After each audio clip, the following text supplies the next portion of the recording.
俺勝った。つまり射程圏内。パラどうかライズ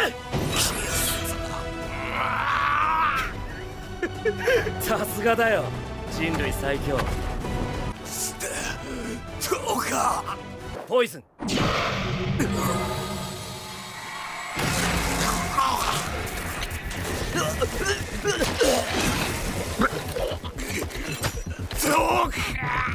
Tuka was an ugly kid who was beaten by his stepdad for just existing and bullied by an entire class of bullies for being an E-ranked hero, so he became the strongest to get his revenge. It all started on the way to a school field trip. Tuka was reliving his childhood trauma of being kicked by his father, who was a fan of Ronaldo. When he woke up, he saw that Shugo, the class bully, was annoying the class president, Ayaka. However, nobody else seemed to give a damn about the harassment, not even their useless homeroom teacher, who slept through the entire trip. Tuka tried to stand up for Ayaka, but the bully reminded him that he would kick his ass just like his father did. A student named Kiri speaks up and tells Shugo to knock it off and hand Ayaka back her book.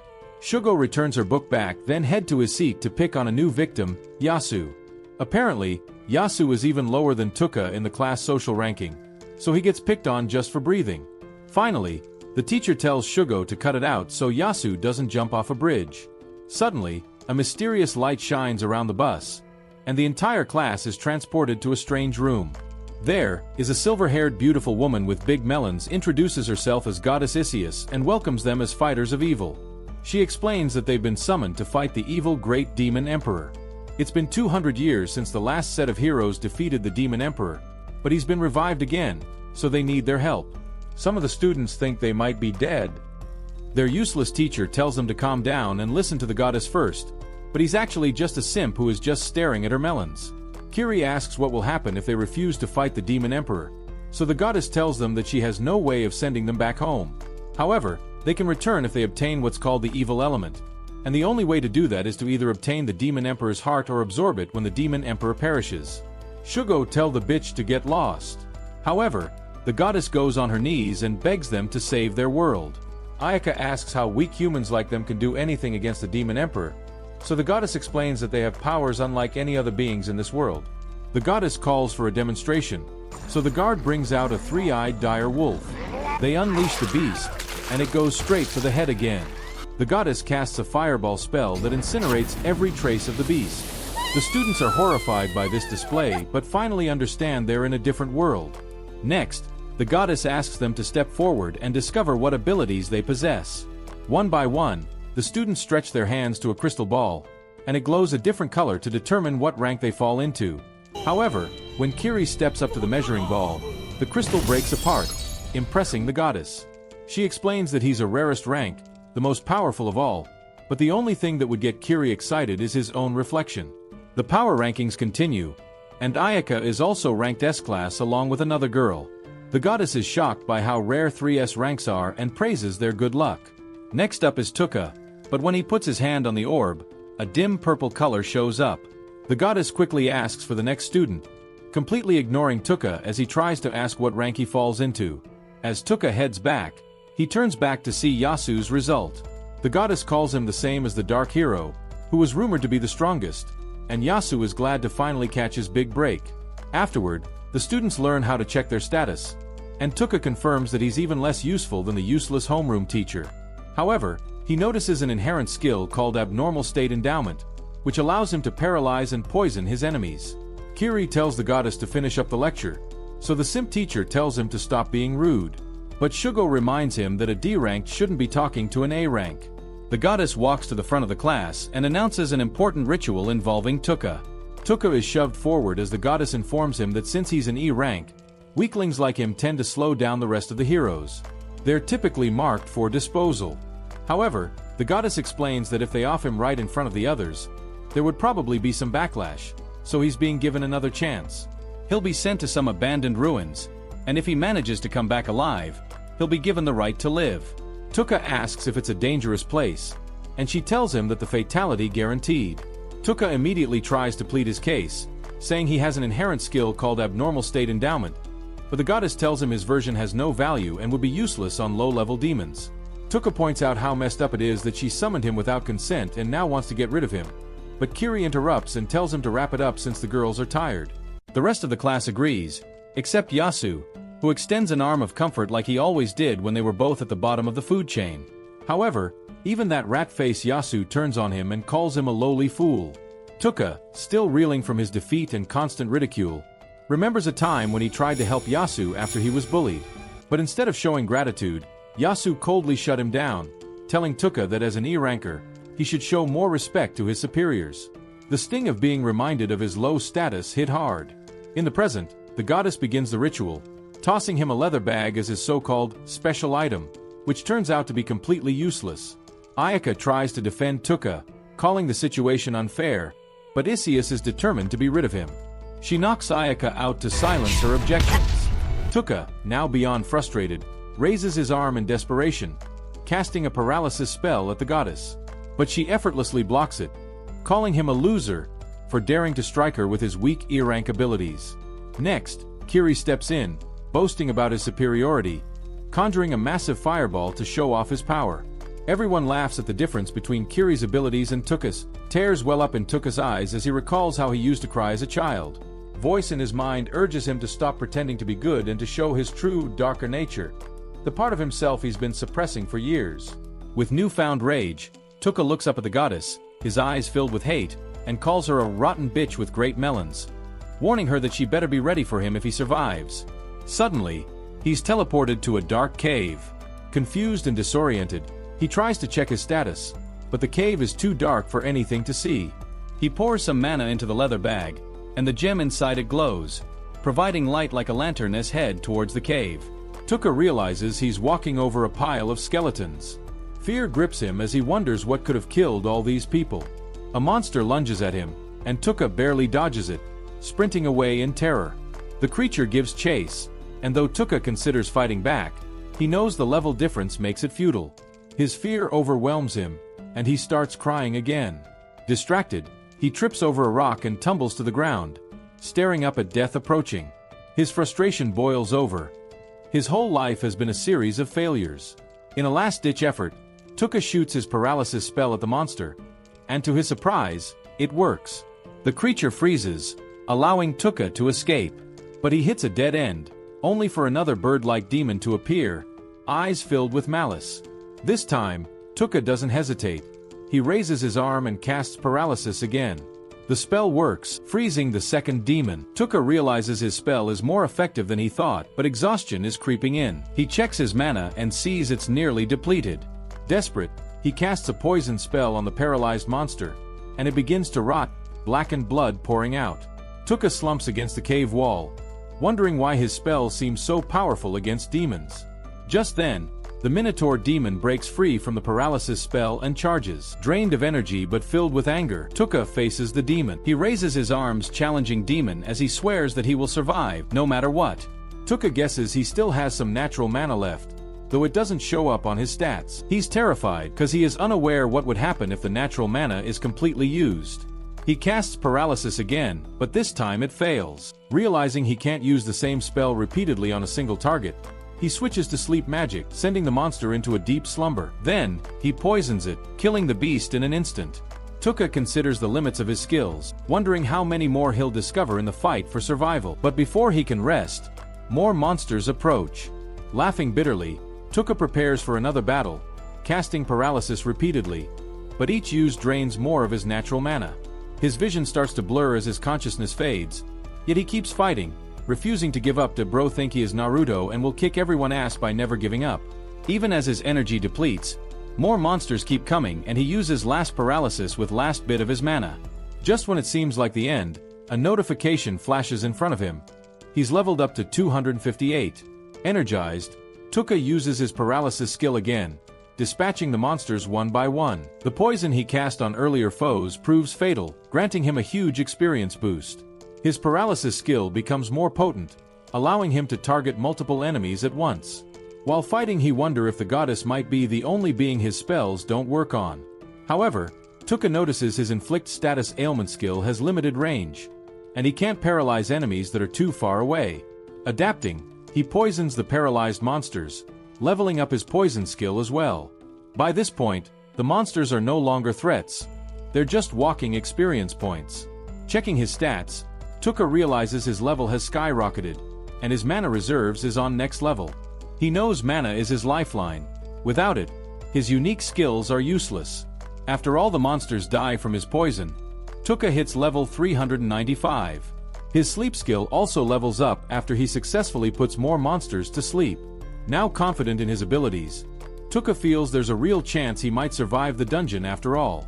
He tries attacking the remaining monsters in the back, but they retreat before he can finish them off. Later, Tuka scavenges a rotting carcass nearby, searching for anything useful, but he knows he'll also need food and water to survive. Desperate, he returns to the monsters he killed earlier, reasoning that they might be like cattle or chickens.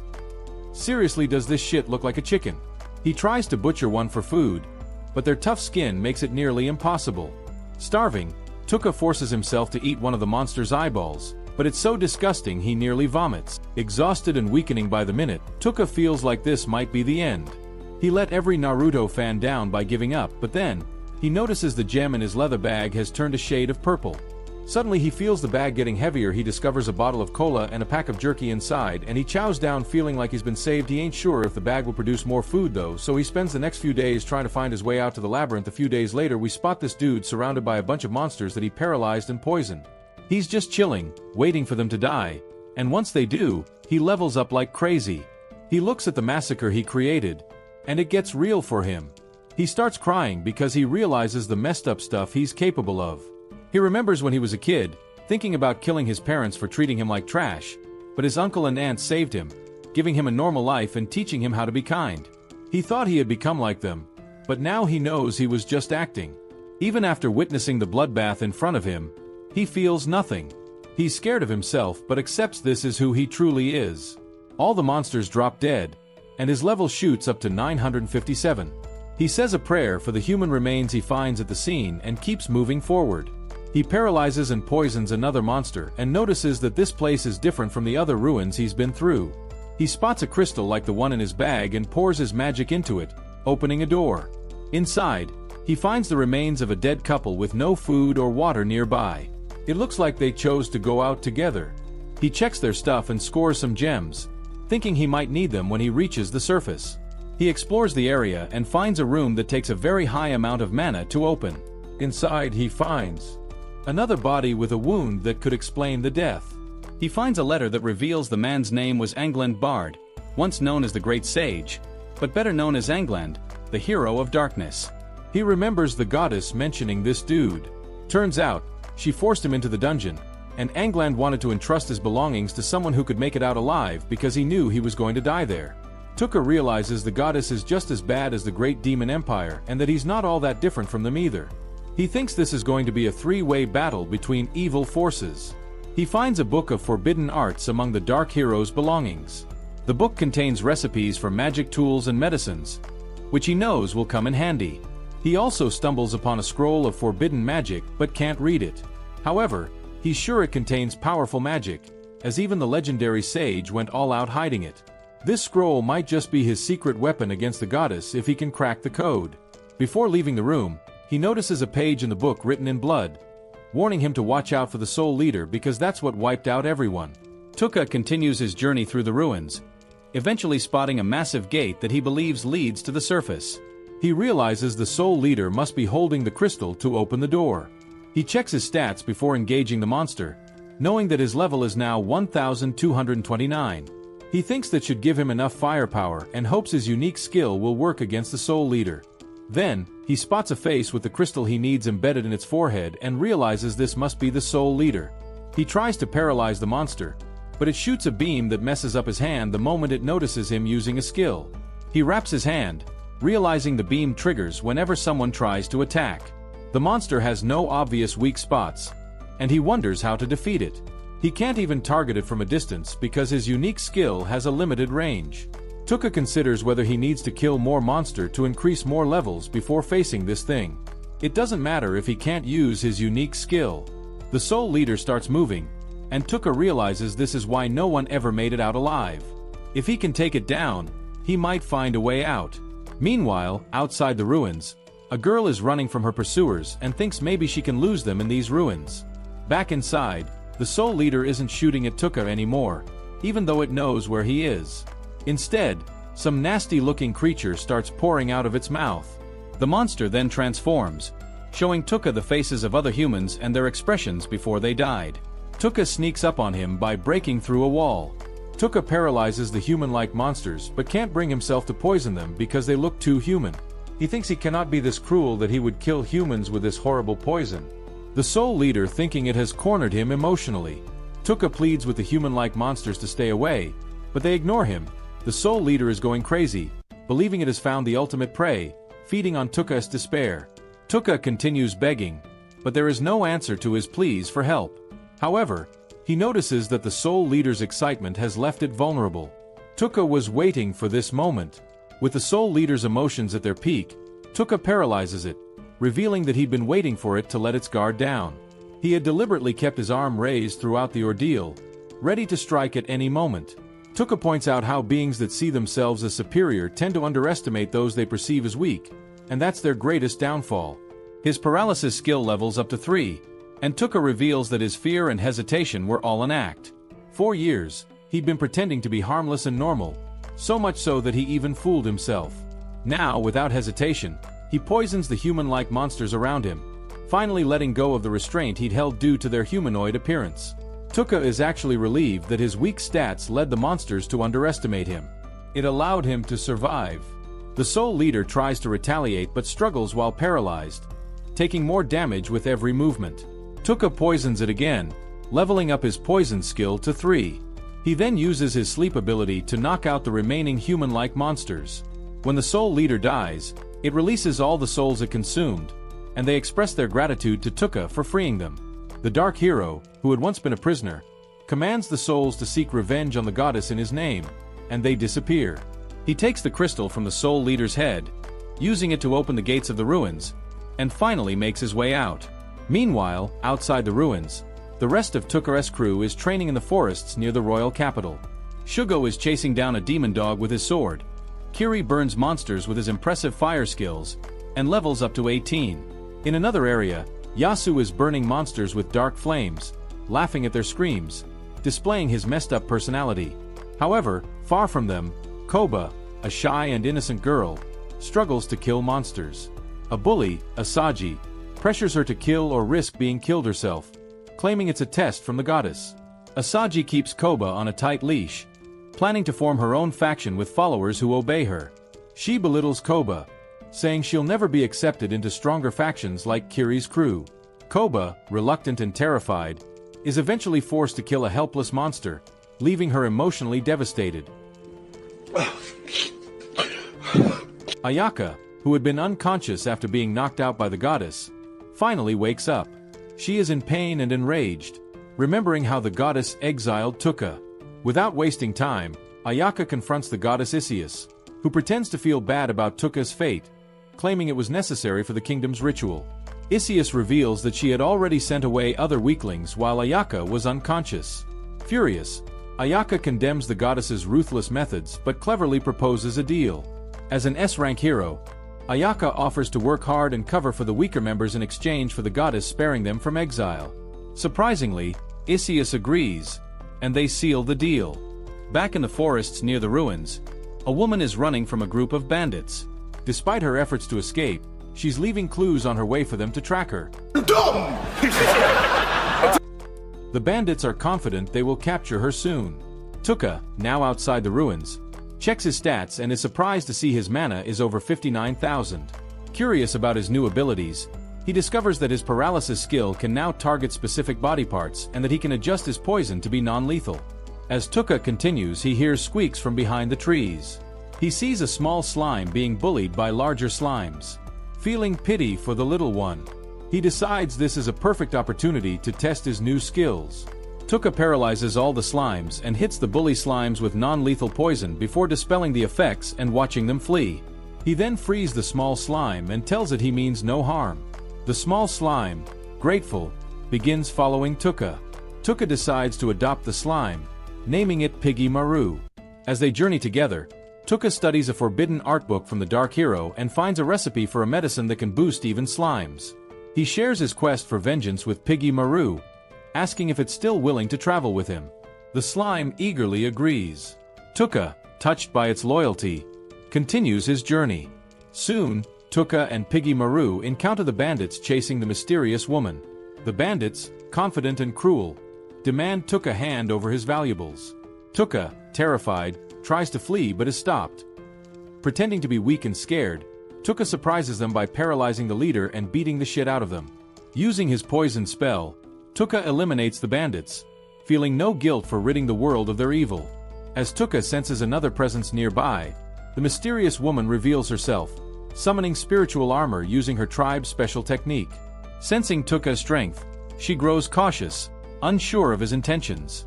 Not wanting to take chances, she swings her sword, cutting through a bush where Piggy Maru hides. Tuka sneaked up behind her and cast a paralysis spell, freezing her in place. The girl, startled, stuttered her inquiry about his intentions. Tuka, maintaining his cool demeanor, claimed he merely wanted information, revealing that he was new to the area and unfamiliar with it.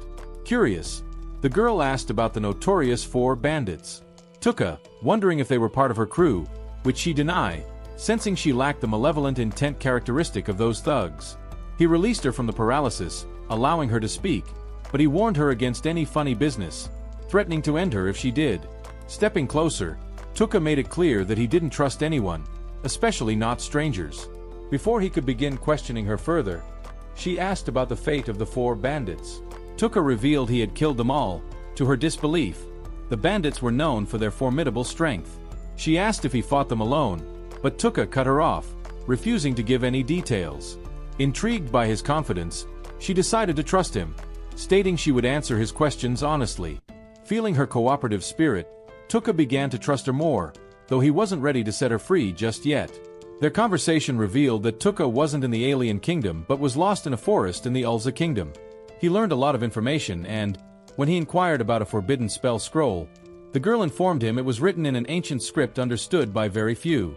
However, she mentioned knowing a witch who could decipher it, one who had been exiled from her homeland for being too dangerous due to her vast knowledge. This witch resided in the Golden Demon Zone, a treacherous area at the continent's center. Grateful for the information, Tuka expressed his thanks, and the girl also thanked him for saving her from the bandits. They reached an understanding that this exchange made them even, and she wished him good luck, reminding Tuka of his aunt with her honest and innocent demeanor. Realizing it was time to move on, Tuka informed the girl that the paralysis would wear off in a few minutes, allowing her to leave. Piggy Maru climbed onto Tuka's shoulder, and they speculated about the girl's potential actions once free. Tuka advised Piggy to stay vigilant, as one could never be too cautious. The scene shifted to the bustling city of Mills, where Tuka approached the gates, only to be met with a barrage of questions from the guards.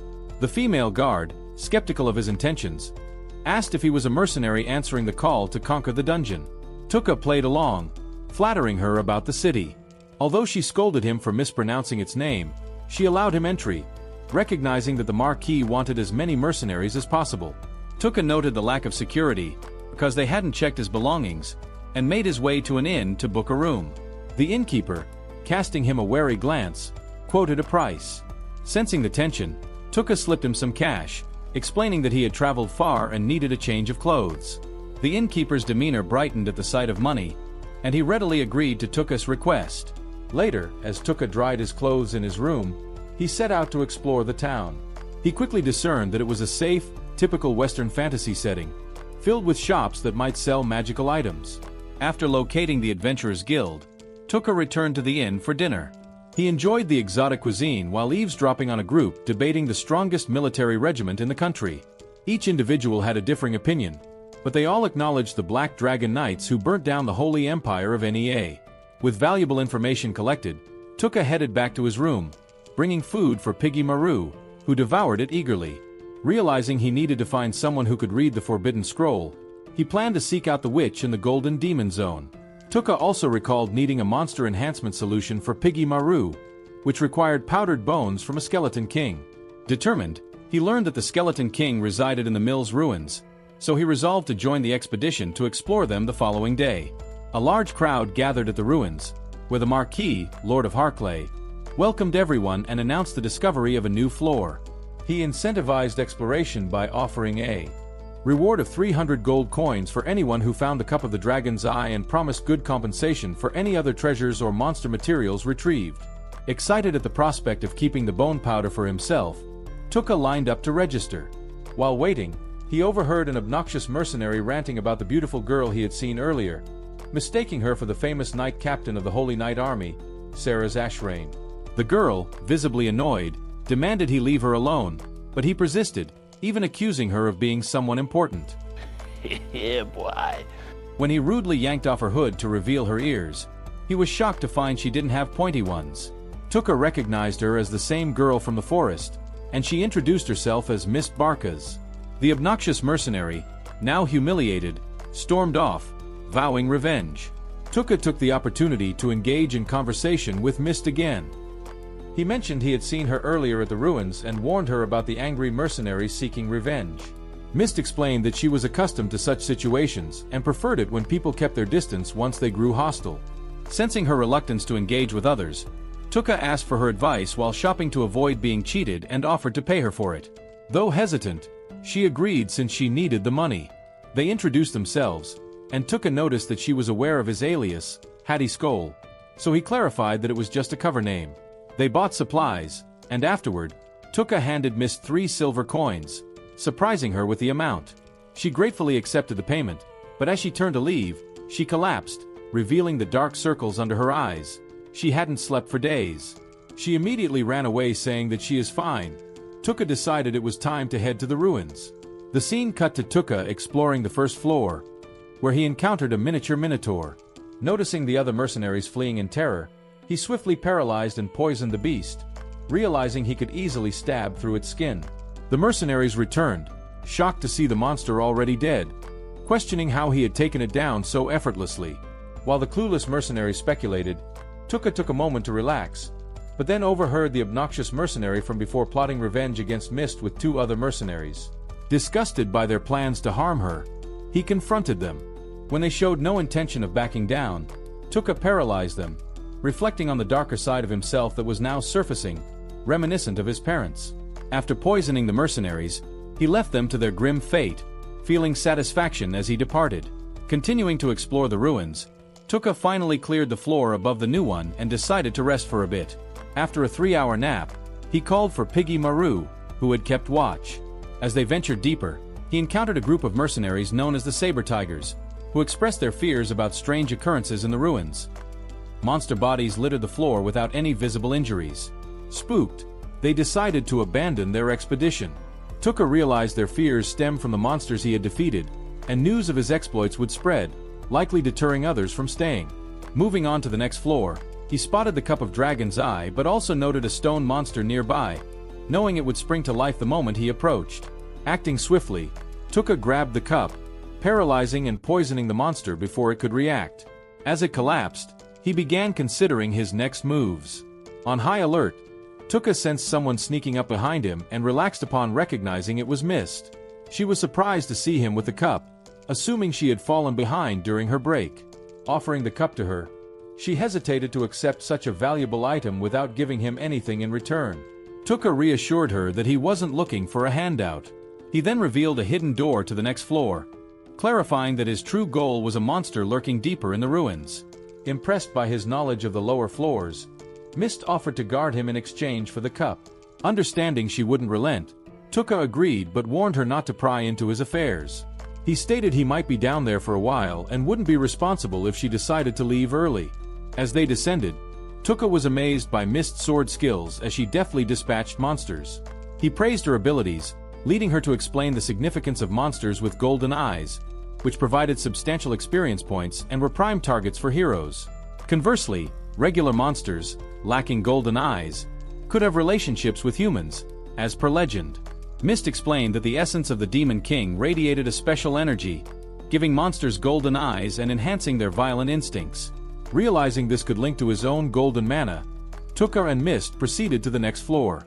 Soon they come to a resting zone and Mist, says that she feels the presence of a monster nearby. Tuka realizes that it must be Piggy, so he brings the slime out and introduces it to Mist. They immediately become friends, and then Tuka asks her to take a nap because she badly needs it. She reluctantly agrees and lays on the bed when suddenly Piggy starts dancing in front of her. Mist is distracted, and using that chance Tuka puts her to sleep with his skills. To his surprise, Mist suddenly glows and returns to her normal form, which is that of an elf. Tuka always had a hunch, but now he is certain that Mist is actually Sarah's, the Princess Knight of the Holy Kingdom of Nia. The scene then shifts to where Tuka killed the 4 bandits pursuing Mist. The leader of the Black Dragon Knights is looking at the scene of carnage. He believes that Mist defeated the 4 powerful bandits herself, and he thinks that he will have fun fighting her the next time. They meet the next day. As Mist wakes up, her transformation skill automatically activates, making her look like a normal human. She panics thinking that Tuka might have seen her, but feels relieved when she sees him sleeping on the floor. Piggy comes up to her and starts squeaking, and Tuka takes this as a clue to stop pretending to be asleep. They start their journey into the dungeon. After that, and upon sensing the entire floor rumble and shake, they decide to run away. Suddenly a giant monster breaks through the wall next to them, and Mist recognizes it as the Skeleton King. Tuka can tell that it is the boss monster of this dungeon because it is much stronger than any demon they faced. However, Mist knows that the odd-looking bone under its chin is its weak point, and if they just break it they will win. Mist believes that normal mercenaries stand no chance against the Skeleton King. But together they might believe it. The Skeleton King seems to consider Mist a greater threat than Tuka, and he has no problem with that. Mist suddenly starts activating her power, telling Tuka that she needs to use it to defeat the boss monster. But he also needs to keep it a secret from the world. She asks him to keep her secret as a special armor appears on her body. The Skeleton King begins charging an energy blast, and Mist tells Tuka that in case she can't beat it he should immediately run away. However, he takes action before her by paralyzing the boss monster with his skill. Mist is confused, but as Tuka casts the poison spell on the demon, she suddenly realizes that he is the man she met in the forest. Soon the Skeleton King dies because of the poison, and then Tuka gets the bones that are needed to create the strengthening potion. Takes one look at Mist and realizes that her mind is full of questions, so he promises to answer her questions once they get to the surface. They start walking back when suddenly Piggy alerts Tuka about something inside the Skeleton King's body. Tuka begins searching for it and finds a small bundle inside the demon's chest cavity. As soon as he takes the bundle in his hand, it starts to glow and a strange symbol appears on it. On opening the bundle, Tuka finds a strange egg, but Piggy seems to be insistent about wanting it, so he decides to carry it with him. Far away from them, Tuka classmates have also entered their first dungeon. Some students run away as skeleton knights begin chasing them, while a girl sits on the floor and cries over her severed arm. Her friend tries helping her, but they get attacked by the monsters. Everyone escapes somehow, and among them stood Ayaka, a beacon of determination, ready to confront the fearsome creatures. However, just as she prepared to act, 2 figures sprang into action: Kiri and Shugo. With a coordinated assault, they dispatched the monsters with astonishing efficiency. But Kiri's reckless use of power came at a cost. He unleashed a destructive attack without regard for the safety of his classmates. In the aftermath, it was Ya who had to shield her friends from the fallout, a testament to her bravery. Kiri, feeling emboldened, revealed his newfound strength. He had leveled up to 24. Meanwhile, in the depths of the dungeon city, Tuka and Mist emerged into the sunlight, where the air was thick with excitement. Mist proudly presented the coveted dragon cup to the guard, the ultimate treasure of the dungeon, drawing the gaze of onlookers. As the crowd gathered, Tuka quietly slipped away, his thoughts elsewhere. Mist, eager to keep pace with him, informed Tuka that she would be receiving her reward from the Lord the following day in a grand public ceremony. Tuka, intrigued, inquired if Mist was free until then. Upon her affirmative response, he invited her to his room that night, hinting at an important conversation. As Mist took his hand to express her gratitude for the cup, an air of unspoken tension lingered between them. That night, as Tuka meticulously prepared a strengthening agent, Mist knocked on his door, her curiosity piqued. Tuka took a bold step, offering to hire her as his escort for the rest of his journey, despite her imminent reward from the Lord. He framed it as a favor, attempting to make her feel indebted due to the Dragon Cup. Yet, beneath this ploy was a genuine need. He wanted someone skilled by his side as they ventured into the treacherous Golden Demon Zone of the continent's heart, where powerful monsters awaited.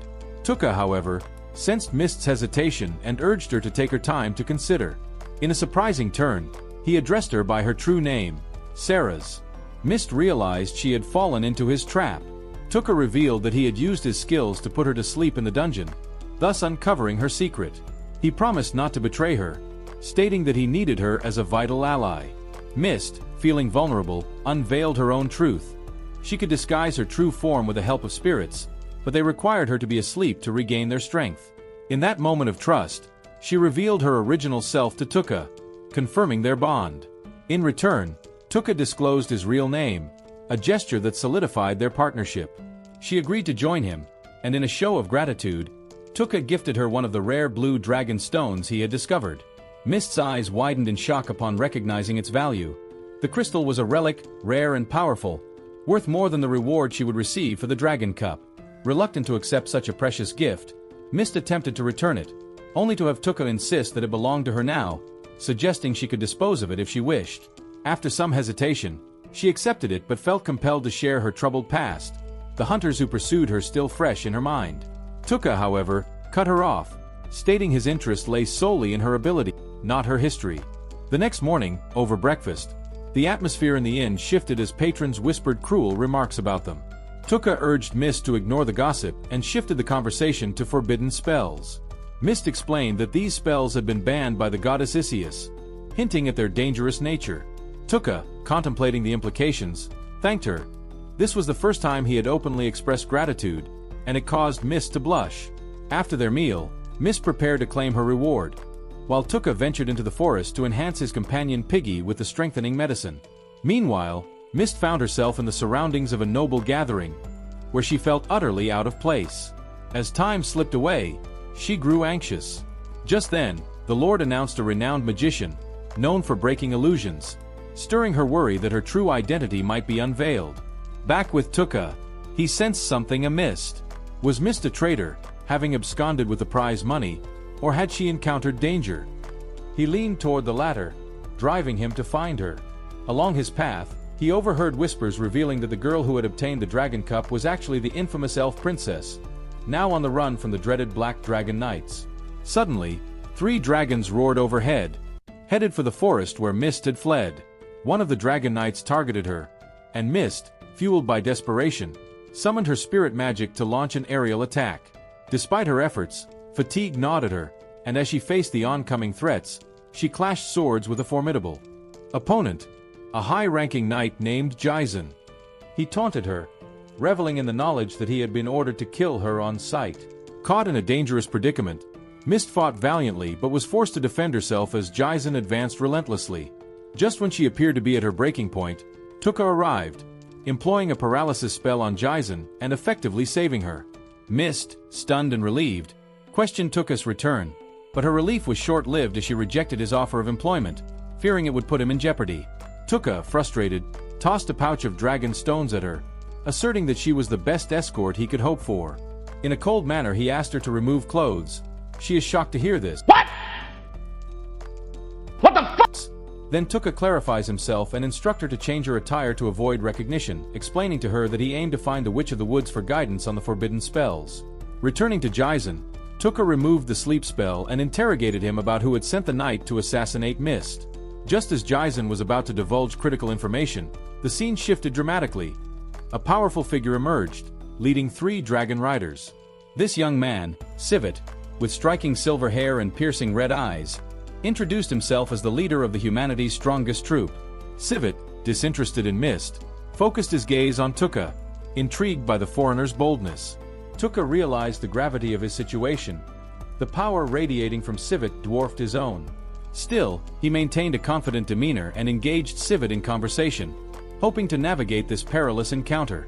As Tuka unraveled his story, claiming to be a hero summoned from another world, Civet gets frustrated hearing this. Tuka cleverly proposed that rather than fighting, they could postpone their duel until he had grown stronger. Civet, amused, accepted this proposition, but the situation took a turn as he threatened Mist's life again. Tuka, now protective, insisted that Civet could not harm her, needing her support to grow in strength. Civet relented but warned Tuka to grow stronger quickly. As the dragon riders prepared to leave, Tuka took a risk and unleashed his paralysis spell, catching them off guard. All the dragons and their riders fall to the ground one after another while Tuka laughs at them, claiming this is not some heroic tale where people honor their words. This is his gritty story of revenge against the world, and he doesn't care how he achieves it. Civet struggles on the ground, angrily asking, "What the hell did you do?" Tuka doesn't even care to reply and uses poison on all of them, killing them immediately. However, Civet still keeps struggling, even after being hit by the poison spell. This reminds Tuka of the Soul Eater, the only other monster that managed to move slightly while poisoned. Civet is much stronger though. He picks up his lance, trying to throw it at Tuka, but ends up collapsing out of exhaustion. Suddenly, an alarm is sent for backup, and a huge horde of dragon riders arrives. Civet tries to bark orders at them, telling them to keep their distance and kill both Tuka and Mist. But the dragon riders are too shocked to see the strongest four, including their leader Civet, lying dead or dying on the ground. Tuka tells Mist that she can run away while there's still a chance, but she firmly responds that she is his bodyguard and will stay by his side. Tuka smiles and immediately connects with Piggy, thanks to his newly learned ability. Soon, Piggy emerges from Memo's back, sending a bunch of tentacles toward the flying dragon riders, increasing Memo's range as he uses his paralysis spell on them. Soon, dragons and humans begin falling from the sky, raining down all around him. Deciding to use the fallen riders as test subjects, Tuka tries out different spells on them. He casts a berserk spell on Karen, who immediately starts ranting and demanding to speak to the manager. Then, he uses a darkness spell on a pirate, rendering him completely blind as he struggles to understand what is happening. After experimenting with various spells, Tuka leaves them all to die, paralyzing them once more for good measure. Suddenly, Tuka notices that everyone is dead except for Civet, who is somehow still clinging to life. This truly shocks him. He walks over to Civet, who takes his final breath and collapses, finally succumbing to death. With the battle over, Tuka and Mist walk into the forest, confident that no one will be following them. However, Mist mentions that the Black Dragon Rider, known as the Hero Killer, might still be after her. Tuka suddenly recalls that he had killed someone fitting that description, which leaves Mist utterly shocked, wondering just how powerful Tuka truly is. This revelation prompted Mist to pledge her loyalty to Tuka, vowing to stay by his side through the trials ahead. Their journey resumed through the dense forest, unaware of the adventures and challenges awaiting them. Days turned into a blur of travel until they arrived at a vibrant new town, teeming with life. The market buzzed with laughter and the joyful sounds of children playing, a stark contrast to their recent harrowing experiences. Tuka, ever the curious observer, explored the stalls, intrigued by a peculiar mask, a replica of the Fly King, a demon king who once saved his race from extinction. The shopkeeper spoke of the Fly King's tragic tale, of betrayal and banishment, stirring something deep within Tuka. After purchasing the mask, he returned to his tent, contemplating the parallels between their stories and vowing to seek revenge against the goddess. The next morning, Tuka and Mist set out to explore the city, determined to blend in and gather information. Tuka remained vigilant, scanning the crowds for any signs of danger, aware that their enemies could strike at any moment. As they navigated the bustling streets, Mist shared tales of the town's history, revealing hidden gems of knowledge that might prove useful in their journey ahead. Together, they prepared for whatever lay beyond, united in purpose and ready to face the unknown challenges that awaited them in this vibrant yet perilous world. Tuka stands in awe before the vast arena, reminiscent of the Colosseum, with a desperate clash in violent contests. Here, slaves and mercenaries fight ferociously against each other and feral beasts, all in pursuit of glory, gold, or their elusive freedom. The air is thick with anticipation and the scent of sweat and blood, as Tuka grapples with the harsh reality of this savage spectacle. He learns from his companion Mist that this grim arena is under the dominion of the so-called Kingdom of Ulza. Tuka, feeling disillusioned by the idea of glorifying such brutality, suggests they seek refuge in a nearby inn. Mist tells Tuka that Hay should save money and advises him to only book a single room instead of two. Tuka turns around to check whether she is joking or not, but the girl is a total thought and claims that she doesn't have any problem with them sleeping together later. Later that evening they head down to the tavern to grab something to eat, and Tuka notices that the place looks unusually filled with people. He silently listens to all the conversation when some men start gossiping about how the Black Dragon Knights are all dead after they went to find the princess. The men share crude jokes, mocking the princess by suggesting she must be hiding in the kitchen, making a sandwich.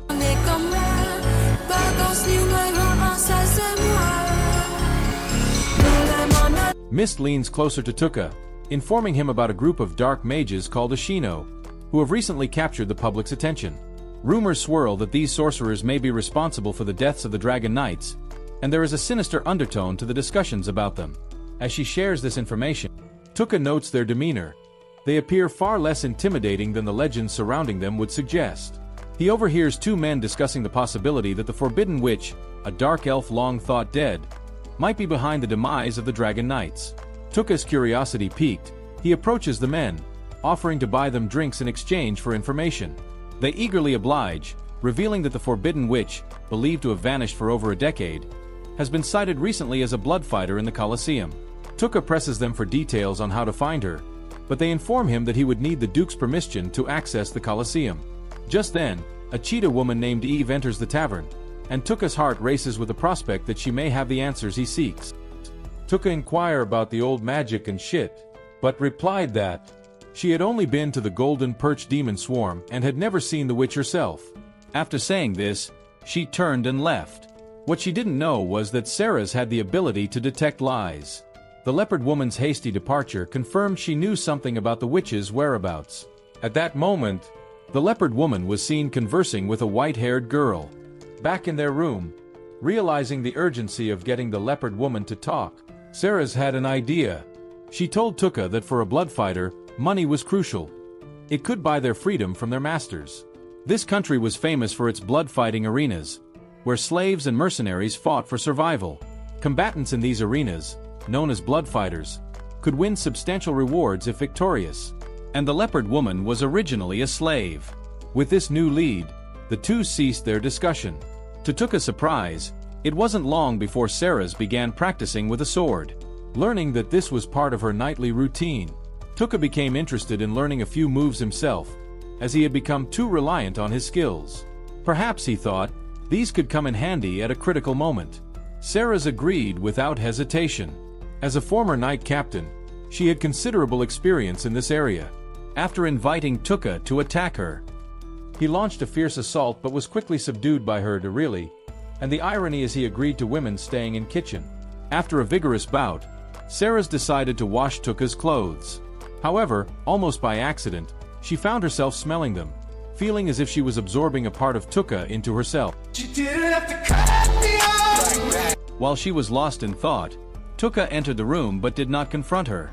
He had only come to check on his missing clothes.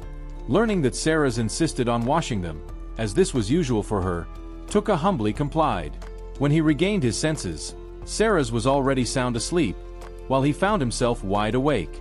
Knowing Tuka couldn't sleep, she thoughtfully offered him 3 types of herbs, explaining that some could help with sleep, while others would invigorate and excite him. Realizing she might have misspoken, but after understanding their effects, Tuka decided to try them.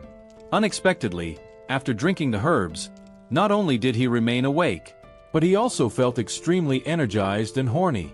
Learning that Sarah's had accidentally mixed up the herbs, Tuka couldn't blame her. Instead, he humorously remarked that her melons looks nice and soft. Then to distract himself he started to read some books that night. However, he couldn't concentrate on reading a single word. Seeing Tuka's gentlemanly behavior made Sarah's question if he was particularly resistant to temptation. Her words inadvertently revealed that her mixing up the herbs had been intentional. Tuka responded by telling Sarah's that his mind was solely focused on revenge, making it difficult for him to pay attention to anything else, though things might change after his revenge. Hearing this, Sarah's instantly understood and stopped trying to tempt him, instead seriously assuring him of her full support in his quest for revenge.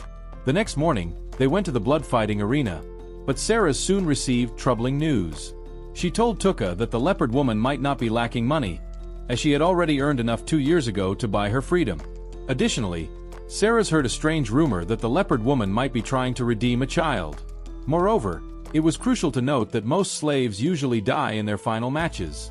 And coincidentally, the leopard woman's last fight was scheduled for the next day, meaning she might face danger. There were rumors that the Duke's family, who operated the arena, might rig the last fight to ensure a fatal outcome for the blood fighters. Rather than being alarmed, Tuka saw this as a potential breakthrough opportunity. He learned 2 new skills that can afflict others with abnormal states, which could kill someone imperceptibly.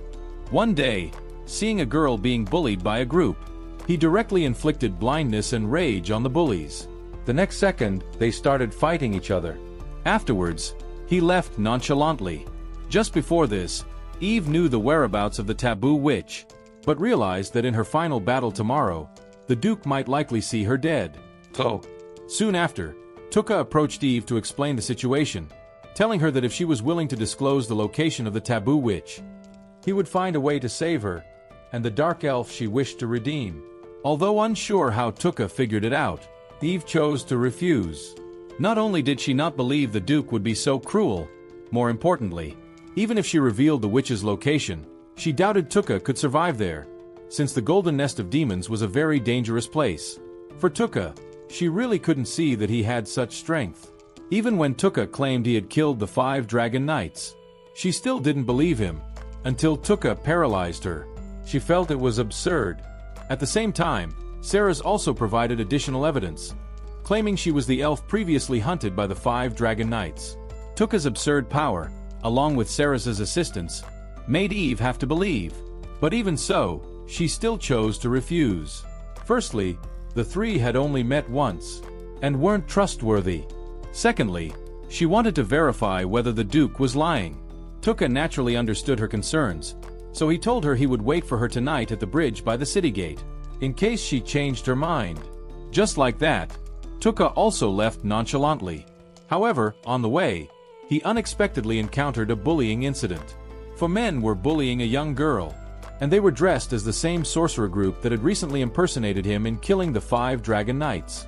Tuka was originally happy to have someone else take the blame, but seeing someone misusing his name to do evil, he decisively intervened, using his skills to make them fight each other. Meanwhile, Eve had already returned to her residence to check if the Duke would tamper with anything. That evening, she lurked at the Duke's door, coincidentally hearing him discussing the matter with his subordinates. Unknowingly, their conversation devastated her. It turns out that by tomorrow, the Duke would find an excuse to make her drink an anesthetic before the duel, then let her opponent beat her to death. Not only that, the dark elf she always wanted to redeem would become a plaything for the other side after her death. Only now did she realize, from start to finish, the Duke never regarded her as a person. She thought that given her contributions to the arena so far, he would show some leniency, but now thinking about it, she found it laughable. Without any hesitation, Eve immediately went to the city gate to find Tuka, indicating she would tell him the location of the taboo witch, but on the condition that he must take both her and the dark elf away. At the same time, the dark elf mentioned by Eve, who is Lisbeth, was working at a restaurant. However, she was not only harassed by customers who found her attractive, but also the restaurant's owner, seeing her young age, accused her of knowing how to seduce men. The next moment, he hit her on the head. Indeed, this owner was the guardian sent by the Duke. For years, Lisbeth had endured countless unprovoked scoldings and beatings from him. However, as the owner was being arrogant, Eve suddenly entered the restaurant. It was then she realized that the owner had always been excessively cruel. Just as she was about to eliminate him before leaving, the owner suddenly started begging for mercy, claiming that everything was instructed by the Duke and that she was just following orders. She even said that if she spared her, she wouldn't reveal Eve's plan to escape. It was a statement not even a dog would believe. Yet Eve believed it. The owner expressed that he would never forget Eve's mercy for the rest of his life. However, while her tricks might deceive others, they could not fool Tuka. After letting Eve and Lisbeth leave first, he told the owner to stop pretending. Realizing that Tuka was not easily fooled, the owner then showed his true colors, threatening that she was the only one who could save them now, and killing her would be their doom. But how could Tuka believe her nonsense? He released a skill on her, causing her to die on the spot. Afterwards, Tuka met up with Eve and the others. Under the cover of a dark and windy night, they planned to sneak out of the city. However, as expected, an unexpected event occurred. Seeing a large fire breaking out behind them, they immediately realized they were being pursued. They could never have anticipated being discovered so quickly. At that moment, that today, upon returning to her residence, she had accidentally bumped into the leader of the sorcerer group, Muai. Initially thinking it was just a greeting, she now recalled that he might have left a mark on her. But discussing it now was useless. Seeing no way to hide, Tuka decided they had to fight. The hunt was about to begin. The man had never imagined that he would be abandoned by the goddess simply because his talents were lacking. Yet, in a short period, he had already reached thousands of levels in various high-end games, while his classmates were still proud of reaching just a few dozen levels. What surprised him even more was that, to improve the efficiency of leveling up and actual combat skills, the goddess planned to send them to train in the Golden Chi Demon Group, an area Tuka was about to visit. After such a long time, The two were finally going to officially meet. Not long ago, after rescuing Eve, Tuka had already set off towards the Golden Chi demon group. Unexpectedly, he encountered pursuers midway, who were from the sorcerer group, obviously coming to capture Eve. Although he was in an extraordinary state and feared no one, due to the need for range and a certain amount of time to accumulate power, he let Sarah's act as bait to attract attention. Once everything was ready, with the extension of the slime increasing his range, Tuka easily took control of the whole field. Once paralyzed, the fate of everyone was sealed. Then, Tuka used poison to send them off one by one. However, at this moment, an unexpected twist occurred. It turned out that it wasn't just the sorcerer group that was after them. The Duke himself had come personally to capture the fleeing Eve. Faced with this pincer attack, it might have been tricky if they had arrived earlier. But now, Tuka was in full power mode. First, he used a skilled paralyze move, then followed with a poison move. After dealing with one side's enemies, as for the Duke and his men, Tuka was planning to do the same. However, to his surprise, the system suddenly indicated that the maximum number of targets for the same abnormal state had been reached. He could only control up to people at the same time with the same status. Thus, he had to switch to blinding them, which caught them completely off guard. As they were blinded, there was no follow-up. Seizing the opportunity, Eve instantly killed the Duke. Discovering that blinding was also quite effective, with the cooperation of Tuka and Eve, the Duke's soldiers were quickly wiped out, including the Duke himself. After killing everyone and looking at the bodies scattered around, Tuka suddenly had an inspiration. He remembered he had a special skill suited for the situation, a skill that could freeze and eventually shatter the bodies after a certain period, perfectly disposing of the corpses. By using this method, there would always be someone else to take the blame for Tuka, as the vanished dead could not clear their names. After resolving everything, Tuka also prepared to set off for the Golden Chi demon group. But this was clearly not a journey that could be completed in a day. That evening, they found a cave to stay in. Since someone needed to keep watch, Sarah's initially wanted Tuka to sleep while she kept watch. However, unexpectedly, Tuka was too alert to fall asleep. Without any hesitation, she suggested that Tuka should lay his head on her lap to sleep, claiming it would help him sleep better. But Tuka did not appreciate the gesture and instead offered for her to lie on his lap, and the woman complied, making them look a bit like a couple. Days passed, and soon Tuka finally reached the edge of the Golden Chi demon group. According to Eve, by heading towards the red dot on her map, they could meet the Forbidden Witch. With this in mind, Tuka was relieved, but it also made him realize that the Golden Chi demon group was an excellent place for leveling up. Given its high danger level, this meant that there were many high-level demons present, which also meant immense experience points were to be gained. To catch up with the S or A ranked heroes, this was his opportunity. What he did not know was that with his current level in the thousands, he had already far surpassed his classmates, who, under the guidance of the goddess, had only reached a few dozen levels. The goddess might have also realized this issue, so she planned next to improve the efficiency of leveling up and even more so to enhance actual combat skills. After being abandoned by the goddess, he has already trained to over 1,000 levels.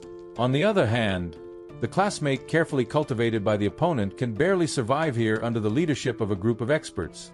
Little do they know that the worthless Tuka, whom they thought had long died, is now almost cutting through this place. Just now, Tuka thought the monsters in the Jinsi demon band were formidable, but upon encountering one, he realized that compared to the abandoned ruins where he was discarded by the goddess, the monsters here are pitifully weak.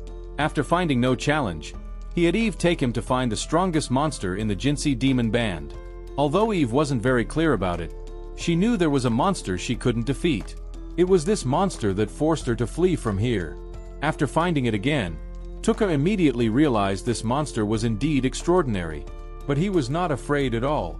When the monster came within his attack range, he first paralyzed it, then inflicted it with berserk, causing full-body bleeding. After successfully killing the monster, Tuka's long stagnant level finally changed. Just as he was preparing to collect materials, he suddenly sensed the presence of a monster. While everyone was somewhat on guard, the slime pointed at Tuka's backpack. Upon opening it, to his surprise, he discovered that an egg he had previously picked up was about to hatch. Soon after, a horse-shaped monster popped out. Even the well-traveled Eve and Sarah's had never seen such a horse-shaped monster before. But it was clear that it had already recognized Tuka as its father. Tuka had just casually touched it, not expecting to find a strange organ. Learning that this was an organ for absorbing magical elements, which some monsters use to grow, Tuka immediately tried to infuse it. Although he was only a grade E hero, his only advantage was having ample magic power. After injecting about 1,000 points of magic power, sure enough, the next second, its body underwent a miraculous transformation. Tuka believed it would definitely be suitable for carrying luggage. But it was also at this time that the horse seemed to want him to inject more magic essence. After Tuka had injected about 10,000 points, its form underwent a dramatic transformation. It looked very imposing, possessing 8 legs and resembling the horse ridden by the chief god Odin. Thus, Tuka named it Sleigh. This appearance would be problematic if it went into town. When asked if it could revert to its original form, Sleigh nodded in agreement.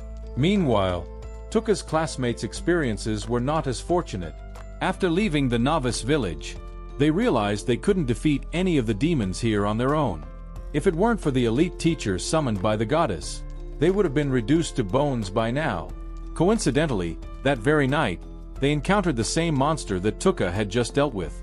Such a monster was beyond the current hero's ability to handle. It was a being that even their teacher had to fight with all his might, requiring everyone to join forces. The next morning, Sarah's woke up comfortably from her sleep. However, she discovered that Tuka was not by her side. It turned out that a monster had attacked during the night, and he had casually killed it. This stunned Eve, as this monster was even more formidable than the one they had faced the day before. Yet Tuka had killed it silently, which made her think she was dreaming. The once perilously feared Jinsi demon band seemed trivial with Tuka's presence. On the road ahead, they saw no monsters. Just by passing through the cave in front, the witch's residence was nearly in sight. She had previously discussed with Lisbeth about whether they should grow some crops together once everything settled down. They thought going to the Jinsi demon band would be extremely dangerous, but now it seemed this small dream might soon be realized. But what they feared most was this kind of flag setting. Just then, the situation suddenly changed. With Ceres's reminder, Eve killed the monster above them. Suddenly, Tuka felt a strong sense of abnormality because his intuition told him that they shouldn't have killed this monster. However, Eve's action wasn't wrong either. There was nothing wrong with fighting back to save their lives. At that moment, the dead monster emitted a dazzling light. At the same time, not far away, a large number of monsters suddenly went crazy. The sound from earlier acted like a flare, prompting them to rush towards Tuka's direction. This commotion was even felt by the classmates on the other side, who didn't know what was happening. At this moment, Tuka also saw what they were about to face. Countless monsters were rushing towards this place. His new part. This terrifying man had turned the world's most dangerous wasteland into his home. Facing thousands of demons, he easily slaughtered them. In contrast, his classmates who had abandoned him and later came to the same place were nearly wiped out by some minor monsters just passing by. Just now, due to a misoperation that killed a creature resembling a sentinel, Tuka discovered that tens of thousands of demons were rushing in their direction. Yet, he remained completely calm. After securing his companions in a hidden cave, he chose to face the horde alone. For others, they would only hold him back in the current situation. Especially after acquiring Sleigh, the divine beast, he already had a plan in mind. He first attached an amplifying stone to his mask, then had the slime emit a loud noise. The purpose was simple: to reveal his location to the demons. Then, using Sleigh's speed, he began to kite them. Once the demons entered his attack range, it was time for him to shine. Although Tuka used rage to make the surrounding demons start killing each other, the endless stream of monsters gave him no chance to breathe. Thus, he continued to kite, waiting for the right moment to use status effects to continue his attack. Logically, it wouldn't take long before even more demons would be exhausted by Tuka. However, he still underestimated his magical energy consumption. Even his mana was not sufficient. But there's always a silver lining. Tuka immediately thought of leveling up. By leveling up, he could instantly restore his mana. Unfortunately, the monsters he had killed so far could no longer be counted for experience points. Only by killing stronger humanoid monsters was there a possibility, and he had to be within a certain range of the corpse to gain experience. However, with Slay's running speed, they had run far by now. Thus, to gain experience, he considered doubling back to the humanoid monster hit by his status effect earlier. Faced with the choice to sit and wait or take a gamble, he did not hesitate to choose the latter. Despite the multitude of demons closely following, this was hardly a challenge for Tuka. He continuously used blinding and paralyzing skills. As his mana was about to run out, he got closer and closer to the humanoid monster. The next second, his level finally increased, and his mana was instantly restored, giving Tuka back his confidence. To avoid repeating the past, he decided not to run anymore. Instead, he stayed in place, killing any demon that came his way, thus ensuring he would never have to worry about running out of mana or missing out on experience points again. Initially, he didn't use his full strength to draw the monsters away from Eve and the others, but the most important thing was that he hadn't anticipated his mana wouldn't be enough. Overall, the situation now was such that he could handle it with ease. He continuously applied various effect skills, exterminating everything in his path and constantly leveling up. Meanwhile, Ceres had not seen Tuka return, which made Eve worried about his situation. Wondering what they would do if something had truly happened to Tuka, after much consideration, she decided to go out and check on him. However, as expected, an unexpected situation occurred. She did not find Tuka. Instead, in the forest, she came across a female classmate of his, Kabato, who had been left alone. It turned out that while Tuka was drawing the monster's attention, Kabato saw another classmate attacked by monsters and drew her sword to help. But, just at the critical moment, her classmate abandoned her and ran away. Though she was left alone, fortunately, luck was on her side, and she survived. Returning to the present, Eve, upon seeing a human here, initially wanted to approach and check. But suddenly, a yellow lightning struck her. The attacker thought she was going to harm Kabato. Upon seeing a human here, initially wanted to approach and check. But suddenly, a yellow lightning struck her. The attacker thought she was going to harm Kabato. At this moment, Eve also realized that both she and the other were heroes summoned from another world by a goddess. Thank you for watching.